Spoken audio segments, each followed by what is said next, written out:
ಆಶೀರ್ವಾದ ಆಗಿ ನಾನು ಅದನ್ನು ಸ್ವೀಕಾರ ಮಾಡ್ತೀನಿ ಅಂತ ಹೇಳಿ ಇಷ್ಟಪಡ್ತೀನಿ.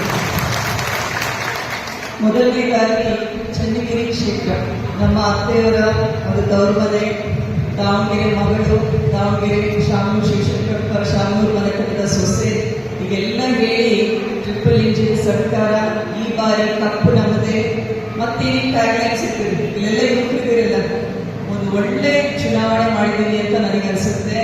ಆ ಎಲ್ಲ ನೆನಪುಗಳನ್ನ ನಾನು ನೆನೆಸ್ಕೊಳ್ತಾ ಇದ್ದೆ.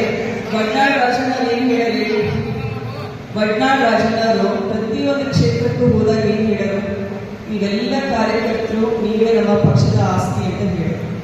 ಸೊ ಕಾರ್ಯಕರ್ತರಾಗಿ ನೀವು ಒಂದು ಓಟ್ ಹಾಕೋದು, ಯಾರೇ ಆದ್ರೂ ಒಂದು ಓಟ್ ಹಾಕೋ ಹಾಕಿದೆ, ಆದ್ರೆ ನಿಮ್ಮಲ್ಲಿ ಕ್ಷಮತೆ ಎಷ್ಟಿದೆ? 10 ಹಾಕ್ಬೋದು, 20 ಹಾಕ್ಬೋದು, 50 ಹಾಕ್ಬೋದು, 100, 1000 ಓಟ್ ಹಾಕ್ಬೋದು ಅಂತ ಅದನ್ನೆಲ್ಲ ಇವತ್ತು ನೀವು ಮಾಡಿ ತೋರಿಸಿದ್ದೀರಾ. ಇಷ್ಟೊಂದು ಬೊಗಸೆಗಟ್ಟಲೆ ಓಟ್ ಹಾಕಿದ್ದೀರಾ.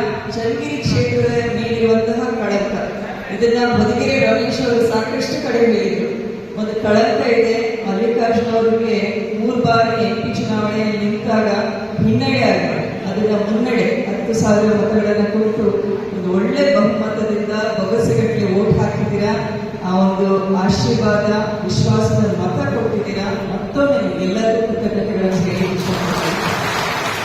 ಅದೇ ರೀತಿ ಶಾಸಕರಾದ ಶಿವಗಂಗಾ ಶ್ರೀನಿವಾಸ್ ಅವರು ಕೂಡ ಇಡೀ ಕ್ಷೇತ್ರದಲ್ಲಿ ಬಸವರಾಜ್ ಇಬ್ರು ಅಣ್ಣ ತಮ್ಮಗಳ ಹೆಸರು ಯಾವಾಗಲೂ ಕನ್ಫ್ಯೂಸ್ ಮಾಡ್ಕೊಳ್ತೀನಿ. ಯಾಕಂದ್ರೆ ನಾನು ಶಾಸಕರಾಗಿ ಈಗ ಪರಿಚಯ ಆಗಿರ್ಬೋದು, ಬಟ್ ಮಲ್ಲಿಕಾರ್ಜುನ ಅವರ ಎಲೆಕ್ಷನ್ ಅಲ್ಲಿ ನಾನು ಮತ್ತೆ ಶಿವಗಂಗಾ ಬಸವರಾಜ್ ಅವರು ಕಾರ್ಪೊರೇಟರ್ ಆಗಿರೋ ಟೈಮ್ನಲ್ಲಿ ನೆನಪಿದೆ. ಸಣ್ಣ ಸಣ್ಣ ವಾರ್ಡ್ನಲ್ಲಿ, ರಸ್ತೆಗಳಲ್ಲಿ ನಾವು ವೋಟ್ ಮತಯಾಚನೆ ಮಾಡಿದ್ದೀವಿ. ಕಾಲ್ನಡಿಗೆಯಲ್ಲಿ ಹೋಗಿ ಮನೆ ಮನೆಗೆ ಹೋಗಿ ಮತಯಾಚನೆ ಮಾಡಿದ್ದೀವಿ. ಅದೇ ರೀತಿ ಶ್ರೀನಿವಾಸ್ ಅವರು ಕೂಡ ದಾವಣಗೆರೆಯಲ್ಲಿ ಕ್ರಿಕೆಟ್ ಟೂರ್ನಮೆಂಟ್ಸ್ ಮಾಡ್ತಾರೆ, ಅವ್ರ ಜೊತೆ ಕೂಡ ಸಾಕಷ್ಟು ಕಾರ್ಯಕ್ರಮ ಮಾಡ್ಕೊಂಡು ಬಂದಿದ್ದೀವಿ. ಸೊ ಇಷ್ಟೆಲ್ಲ ಒಡನಾಟ ಇದೆ ಮುಂಚೆಯಿಂದ. ಸೊ ಅಕ್ಕ ತಮ್ಮ ಯಾವಾಗಲೂ ಜೋಡೆತ್ತಿ ತರ ಕೆಲಸ ಮಾಡ್ತೀನಿ ಅಂತ ನನ್ನ ಹೇಳಿ ಇಷ್ಟಪಡ್ತೀನಿ. ಆಮೇಲೆ ಟ್ರಿಪಲ್ ಇಂಜಿನ್ ಸರ್ಕಾರ ಅಂತ ಇನ್ನೊಂದು ನಾವು ಹೇಳ್ಕೊಂಡು ಬಂದ್ವಿ. ಸೊ ಆ ಟ್ರಿಪಲ್ ಇಂಜಿನ್ ಸರ್ಕಾರ ನಮ್ಮ ರಾಜ್ಯದಲ್ಲೂ ಕೂಡ ಗ್ಯಾರಂಟಿ ಸರ್ಕಾರ, ಸಿದ್ದರಾಮಯ್ಯ ಅವರ ಸರ್ಕಾರ ಇದೆ. ಒಂದು ಒಳ್ಳೆ ಸುವರ್ಣ ಅವಕಾಶ ಇದೆ.